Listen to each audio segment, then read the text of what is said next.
tulina omukulu Levikson ng'omukwano gumuyisa mu kabo. Oh my God.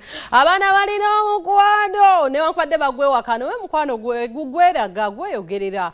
Omukwano gweyogerera. You can never fake loving someone. You can never pretend to love someone if you really don't have feelings for them.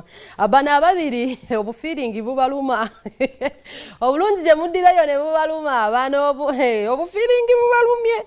Naye ng'ate nga bw'obalaba it was his birthday. Omulevi abadde birthday ye. Nalabye abantu ab'enjawulo baabaliya abaani mikwano gye ddala ddala abamwagala ku mutima nga bamuwishinze. Wabula ate mubamu omuntu ali special kwishinga ka birthday. Ne waba takuwadde bingi nga balabi bakuwadde, you feel so special. You feel so good. Oyo nabadde azaya luzinda nga wishingira omulevi birthday.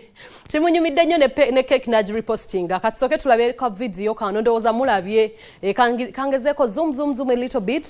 Anandi agadde okuba nga ate nsoma obugambo buno. Okay, that has Desire Luzinda. A king was born today. You are loved man of God. Thank you for allowing to be used by God. Ebyo nno byadde bigambo bya woman of God. Eri man of God Levikson. Bamanyi bana ababiri. Waliwo couples. Oh my God. You know, Sesebat yatazemu abadde mukatukasome nako. Sesebat is like, why not just say my boo was born today because we know he's a man of God. Anyway, happy birthday Levikson. I pray whatever desire is, whatever you desire in life is Luzinda Radi. Hey, Luzinda di. Amen. Oyabade Sesebat. So your reply is Sesebat. Abadde amusaba agezeeko kubanga ate ebintu abiteekamu olulaavu olutuufu. That is Levikson. Thank you so much, woman of God, for this sweet cake. Oh. Bananga bakeke yavudde wa rin cakes.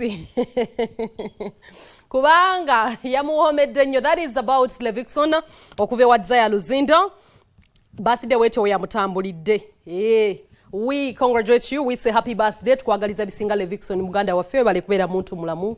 Webale kubeera musajja mukozi. Webale kubeera muvubuka aweereza Katonda. So that is about Levikson's birthday. Bwetyo bwetambudde wabula ekisinza omunyumira keke evudde ew'omwagalwa. Wabula tulina future story. Abayimbi bano simanyi oba abamu just tebamanyi kugira kweyiiyiza. Tutandikire ku Eddie Kirabira. Okay. Tulina Eddie Kirabira ng'oyo gola